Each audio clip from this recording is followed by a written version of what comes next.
Hello friends, concrete ટેકનોલોજીની અંદર આપણે વાત કરી રહ્યા છીએ મિત્રો સ્પેશિયલ કોંક્રીટ એન્ડ કોંક્રીટિંગ મેથડ્સની. તેની અંદર આપણે આપણા છેલ્લા લેક્ચરની અંદર આપણે 2 પોઈન્ટ કમ્પ્લીટ કર્યા. એક રેડી મિક્સ કોંક્રીટ અને બીજું હતું ફાઇબર એન્ફોર્સ્ડ કોંક્રીટ. આ બંને ખૂબ જ અગત્યના હતા. આજના લેક્ચરની અંદર આપણે બીજા કેટલાક ટોપિક વિશે અભ્યાસ કરવાનો છે.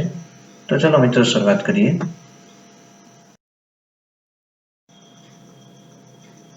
તો ફ્રેન્ડ્સ, શરૂઆત કરીએ આજના આપણા first ટોપિકની, polymer કોંક્રીટ્સ.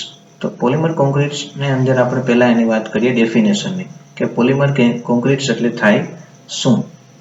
The concrete form when polymer materials are mixed into ordinary concrete components is called polymer concrete. Ready? કેવા શું માંગે છે ફ્રેન્ડ્સ?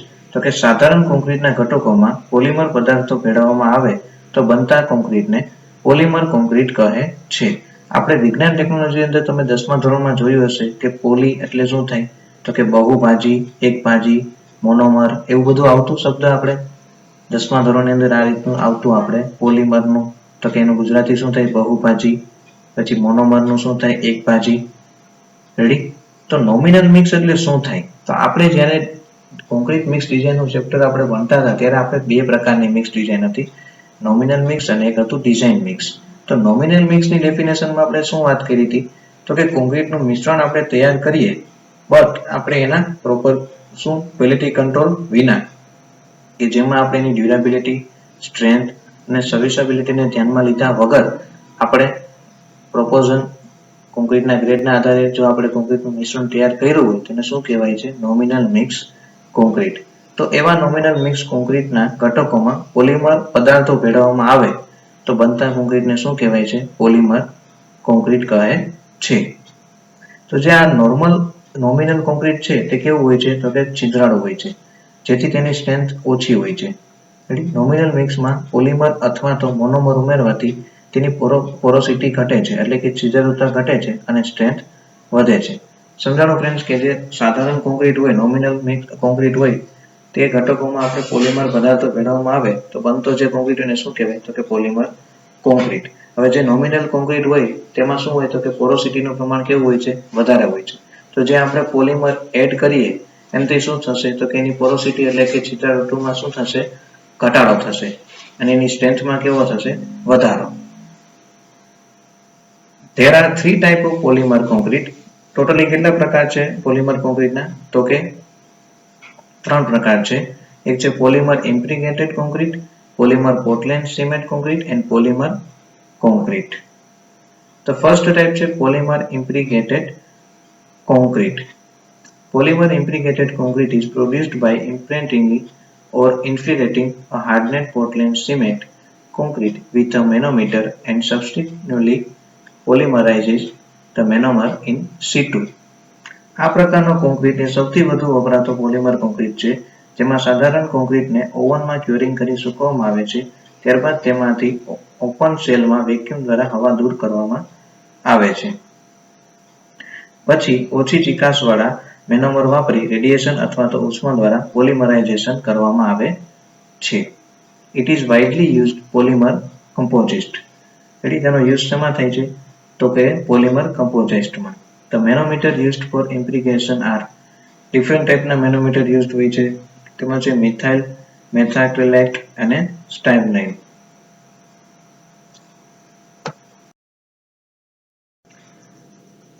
જે છે એક્રિલોનાઇલ, ટી-બ્લૂટ, સ્ટાયરીન એન્ડ એપોક્સી. નેક્સ્ટ આપણે ટોપિક છે application of polymer impregnated concrete. કયા કયાના ઉપયોગ છે? તો કે પ્રી ફેબ્રિકેટેડ સ્ટ્રક્ચરલ એલિમેન્ટ. પછી છે સરફેસ ઇમ્પ્રિગેશન ઓફ બ્રિક ડેક, પુલોના ડ્રેકના ઇમ્પ્રિગ્રેશન માટે. હાઇડ્રોલિક સ્ટ્રક્ચર, સિંચાઈના બાંધકામો જેવા કે ડેમ, કેનાલ વગેરે માટે. પછી છે મરીન કન્સ્ટ્રક્શન વર્ક, દરિયાઈ કામો માટે. પછી છે ડિસાલિનેશન પ્લાન્ટ્સ, રિપેરિંગના કામો માટે. અને લાસ્ટ છે ન્યુક્લિયર પાવર પ્લાન્ટ, અણુ જે બનતા હોય મોટા મોટા અણુ વિદ્યુત મથકો માટે. સેકન્ડ ટાઈપ છે polymer Portland cement concrete. Polymer Portland cement concrete is a conventional Portland cement concrete which is usually made by replacing a part of the mixing water or latex.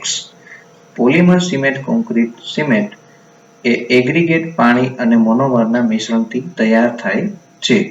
આ મિશ્રણને મોલ્ડમાં કાસ્ટ કરી curing, drawing અને polymerisation કરવામાં આવે છે. તેમાં ગ્રુપમાં જે ડ્રાઇંગ લખેલું છે ને તે આવશે, ડ્રોઈંગ નહીં આવે. નીચે થોડુંક મિસ્ટેક છે એ ચેક કરી લેજો. There are two type of polymer employed in lattice. બે પ્રકારના છે પોલિમર. એક છે ઇલાસ્ટોમેરિક પોલિમર્સ અને બીજું છે ગ્લાસી પોલિમર્સ. માં ફર્સ્ટ ઇલાસ્ટોમેરિક પોલિમર્સ ની વાત કરીએ. They are characterized by their rubber like elongation and low modulus of elasticity. એટલે તેને કેવી રીતે ક્લાસિફાઈડ કર્યા હોય તો કે રબરના આધારિત ઇલોંગેશન. તો ફ્રેન્ડ્સ ઇલોંગેશન એટલે શું થાય? ઇલોંગેશન એટલે શું થાય તો કે એની લંબાઈમાં જે વધારો ઘટાડો થાય તે. And low modulus of elasticity. ઇલાસ્ટિસિટીનું પ્રમાણ કેવું હોય છે? ઓછું. Examples are natural rubber latex, styrene, butadiene, rubber latex and neoprene વગેરે. આ બધા શું છે એના તો કે પોલિમરના ડિફરન્ટ ટાઈપ્સ છે. The second છે glassy polymer. They are characterized by the higher strength, higher modulus of elasticity and relatively brittle type of failure.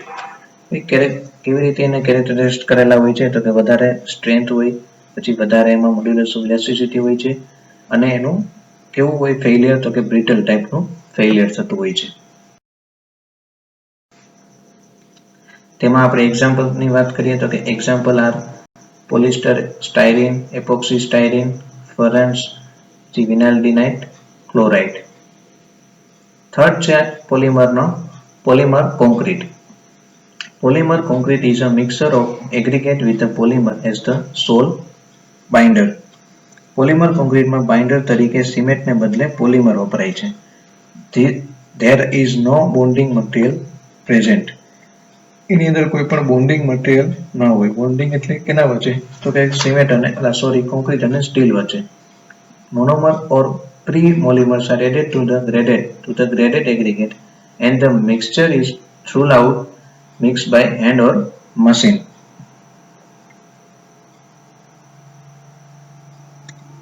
Polymer અથવા તો મોનોમરને એગ્રીગેટ સાથે હાથેથી અથવા તો મશીનથી મિક્સ કરવામાં આવે છે. ત્યારબાદ તેને લાકડાના કે લોખંડના ફર્મામાં જરૂરી આકારમાં ઢાળવામાં આવે છે. The throughout mixed polymer concrete material is cast in molds of wood, steel or aluminum etc.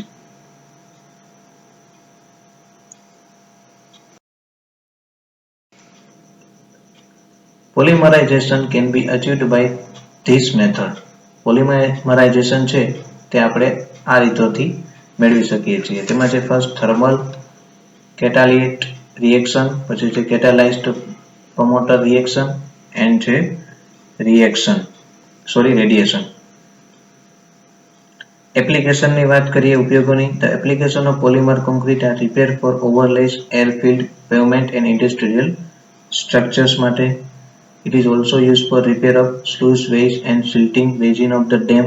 ડેમની અંદર જે સ્લુઇસ વાલ રાખેલા હોય તેની અંદર રિપેરિંગ માટે. It is also used in rock bolting. Polymer concretes possesses good electrical properties and it can be used for manufacturing poles. જે ઇલેક્ટ્રિકલના મોટા પોલ્સ હોય, થાંભલા હોય તેની અંદર આપણે ગુડ એની શું આપે છે તો કે મેન્યુફેક્ચરિંગ કરવા માટેની મદદરૂપ થાય છે. નેક્સ્ટ ટોપિક છે ફેરો cement. Ferro cement is a relatively new material consisting of wire mesh and cement mortar. Brittle મટીરિયલમાં રેસાઓનો ઉપયોગ વર્ષોથી જાણીતો છે. જૂના જમાનામાં ગાડાઓમાં, માટીની દિવાલોમાં, વાંસની ગુથીઓ, પટ્ટીઓ તથા દિવાલો પર લીપણના ઘાસના રેસાઓનો ઉપયોગ થતો હતો. તો આપણે ફેરો સિમેન્ટની વાત કરીએ તો કે ફેરો સિમેન્ટ એ પાતળું રેન્ફોર્સમેન્ટ કોન્ક્રીટ બાંધકામ છે જેમાં સિમેન્ટ મોર્ટાર મેટ્રિક્સને નાના વ્યાસના વાયરની જાળી વડે મજબૂત કરવામાં આવે છે. It consists of closely spaced wire mesh which are impregnated with rich cement mortar mix. The ferro cement possessing high resistance against cracking, high fatigue resistance, higher toughness and higher impermeability. ફેરો cement છે આપણને શું આપે છે તો કે high resistance against cracking, જે cracking થતી હોય તેમાં સારો એવો આપણને રેઝિસ્ટન્સ પ્રોવાઈડ કરે છે, રેડી થતું અટકાવે છે. પછી હાયર આપણને ટફનેસ આપે છે, સખત બને છે અને હાયર ઇમ્પર્મેબિલિટી આપે છે, એટલે કે અપારગમ્યતાને વધારો થાય છે. નેક્સ્ટ છે એપ્લિકેશન ઓફ ફેરો સિમેન્ટ. રેડી ફેરો સિમેન્ટના કયા કયા યુઝિસ છે તેમાં છે મોબાઈલ હોમ્સ. શું છે ફર્સ્ટ મોબાઈલ હોમ્સ, પછી છે વોટરટાઇટ સ્ટ્રક્ચર્સ, એમાં ડેમ્સ, કેનાલ વગેરે. પછી આવશે silos and beams, boat hulls, biogas holder વગેરે, pipes, shell roof, wind tunnel, swimming pool વગેરે. આ બધી શું છે તો કે એની એપ્લિકેશન છે ફેરો સિમેન્ટની. છે મેં તમને કીધું એમ સેલ રૂફ, પછી wind tunnel, swimming pool, curved bench for parks ETC વગેરે. પછી છે the construction in ferro cement may be divided into 4 stage. જે કન્સ્ટ્રક્શન જે થાય છે બાંધકામની રીતો, ફેરો સિમેન્ટની બાંધકામની રીતો કેટલી છે તો કે ટોટલ 4 છે. એમાં ફેરો સિમેન્ટનું બાંધકામ 4 તબક્કામાં થાય છે. ફર્સ્ટ છે fabrication of skeleton frame, fixing of bars and mesh, third છે application of mortar and last છે ક્યોરિંગ. પછી છે એડવાન્ટેજીસ ઓફ ફેરો સિમેન્ટ, ફેરો સિમેન્ટના ફાયદા. Ferro cement structure are thin and light, therefore self weight of structure and foundation cost are reduced.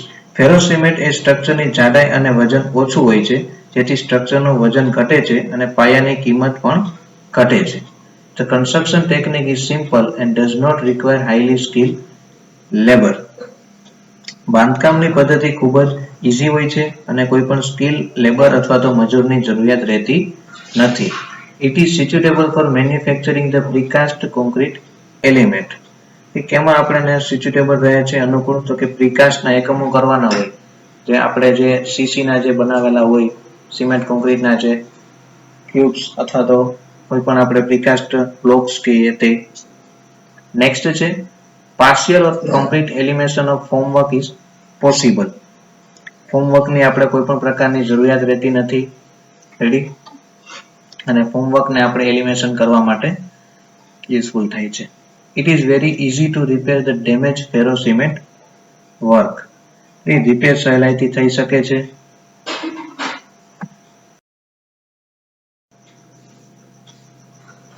Next છે ફેરો સિમેન્ટમાં પ્રોપર્ટીઝ ઓફ ફેરો સિમેન્ટ.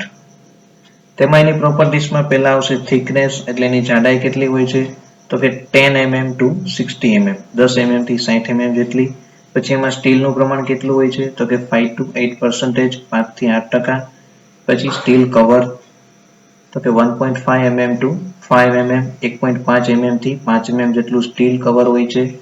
રેડી ફ્રેન્ડ્સ, તો સ્ટીલની અંદર કવર શું કામ પ્રોવાઈડ કરવામાં આવે છે, કોઈને આઈડિયા છે? કે આપણે રેન્ફોર્સમેન્ટ હોય તેમાં આપણે કવર પ્રોવાઈડ કરેલું હોય, જનરલી આપણે ફૂટિંગ હોય તેમાં 50 mm હોય.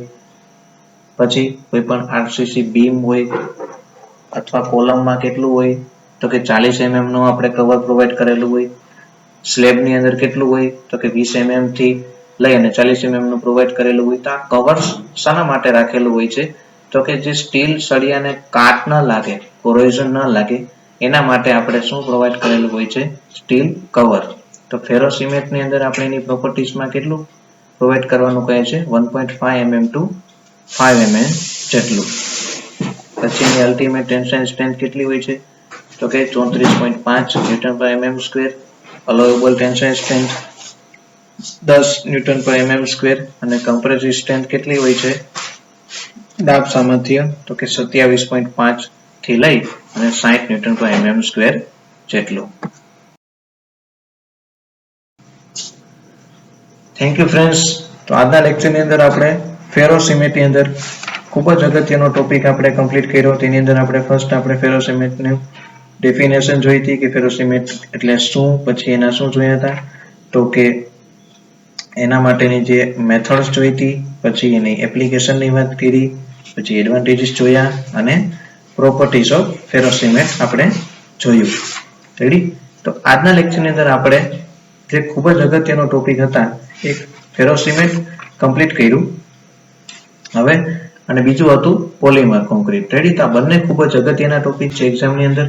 નેક્સ્ટ લેક્ચરની અંદર આપણે બીજા કેટલાક ટોપિક વિશે અભ્યાસ કરીશું.